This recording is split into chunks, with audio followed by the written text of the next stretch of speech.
पुण्यवान जीव ने विचार करा कि भाई पत्नी और बच्चे को भी प्यास लगी है, मैं बाल्टी लेकर जाऊंगा, वहां से भर कर ले आऊंगा, इनको पिला दूंगा, मैं पिलाऊंगा।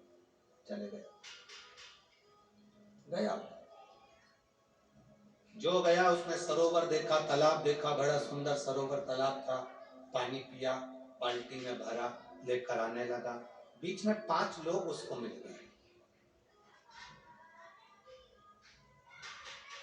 5 लोग जब बीच में मिले, उन्होंने कहा भैया बहुत प्यास लग रही है, पानी पिला दो। उसने पानी उनको पिला दी, पुण्यवान था। बाल्टी खाली हो गई, फिर भरने गया। थोड़ी दूर चला, फिर कोई 5 लोग मिल गए, उसने फिर पानी पिला। फिर बाल्टी खाली हो गई, फिर भरने गया। फिर कोई 5 लोग मिल गए, फिर पानी पिला। जो संत कुटिया में बैठे थे, आश्रम में बैठे थे, उनके बीवी और बच्चे की दशा देखकर उनकी आंख में आंसू आ गए। आखिर ये गया कहां, देख के आओ।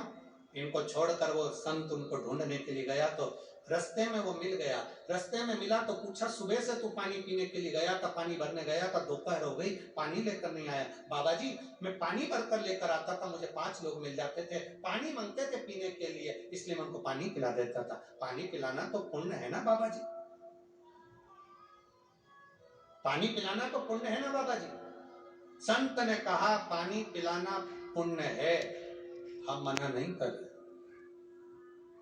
पानी पिलाना पुण्य है, हम मना नहीं कर रहे, पर निवेदन इतना सा है, अगर वो पानी पीने वालों को तुम उस सरोवर का रास्ता दिखा देते और वहां वो पानी पीते, तो पीछे से जितने आ रहे होते वो भी पानी पीने सरोवर तक जाते। शिव महापुराण की कथा कहती है, भूखे को भोजन कराना पुण्य है, प्यासे को पानी पिलाना पुण्य है। शिव महापुराण की कथा कहती है, पर भूखे को भोजन कराना पुण्य है, तो भूखे को भोजन कमाने का तरीका सिखाना उससे दुगना पुण्य है, दुगना पुण्य।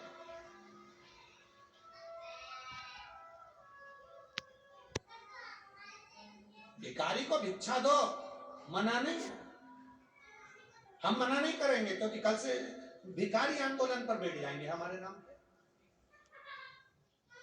आप भिखारी को भिक्षा दो, हम मना नहीं करेंगे, भिखारी को भीख दो, हम मना नहीं करेंगे, पर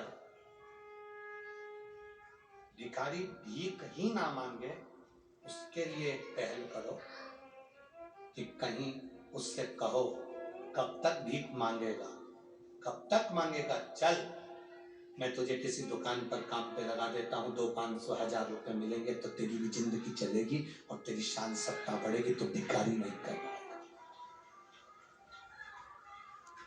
और दुनिया में ऐसे कई लोग ऐसे हैं जो भिखारी की भिखारी रहना पसंद करते हैं, तो बढ़ना ही नहीं। भूखे को भोजन कराना पुण्य है, पर भूखे व्यक्ति को कब तक भोजन कराओगे, उसको कमाने का तरीका सिखाओ कि हम रोटी कैसे कमा सकते हैं, हम रोटी कैसे ला सकते हैं, हम अपना घर कैसे चला सकते हैं।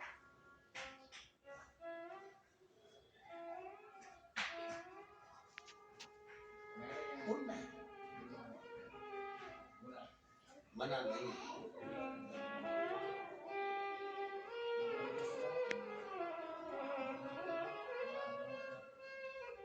आज का व्यक्ति इतना विचित्र हो गया है,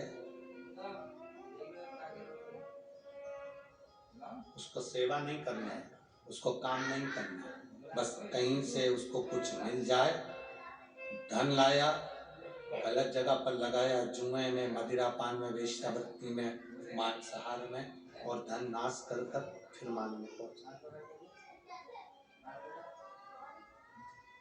हमने पहले भी कथा में कहा, भटिंडा की कथा में फिर कह रहा है, गाय गौमाता, बेटी घर की अपनी कन्या बेटी, और लक्ष्मी पैसा, सोच समझ कर देना कि तुम कहां दे रहे हो।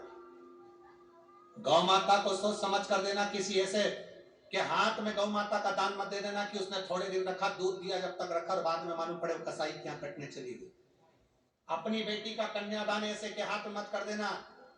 बहुत बड़ा पेट्रोल पंप देख लिया, गाड़ी देख ली, बंगला देख लिया, और मालूम पड़े बेटी को कोई इज्जत ना मिले, बेटी को सम्मान ना मिले, मीठे बोल ना मिले, आदर ना मिले, सम्मान ना मिले और बेटी रोती है तो फिर माँ बाप को रोना पड़ता है।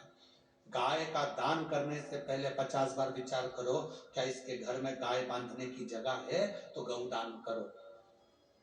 बेटी दान करने से पहले, कन्या दान करने से पहले विचार करो, क्या लड़का अच्छा है, मेरी बेटी का आदर करेगा, सम्मान करेगा, सत्कार करेगा। ज्यादा गाड़ी बंगला जायदाद नहीं देखना, हमें ये देखना है कि मेरी बेटी का आदर करेगा कि नहीं करेगा, मेरी बेटी को सत्कार देगा कि नहीं देगा, मेरी बेटी का सम्मान करेगा कि नहीं करेगा, मेरी बेटी को आदर वचन बोलेगा कि नहीं बोलेगा।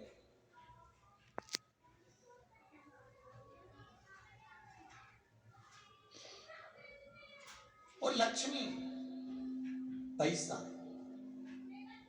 ऐसे भिखारी के कटोरे में मत दो जो लेकर जाए और बाद में मदिरा में लगा दे, जुए में लगा दे, मांसाहार में, वेश्यावृत्ति में लगा दे। गाय गलत जगह जाती है तो रोती है तो दान करने वाले को रोना पड़ता है। बेटी गलत जगह चली जाती है तो कन्या दान करने वाले को रोना पड़ता है। और लक्ष्मी गलत जगह चली जाती है तो दान करने वाले को रोना पड़ता है। रोना पड़ता है। गलत जगह पर मत जाना। धन का सही उपयोग।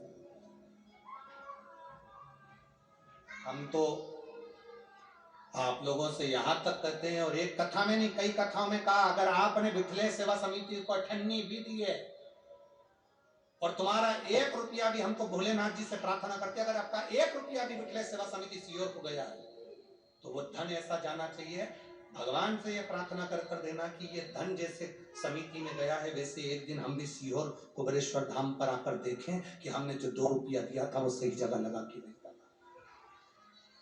अपने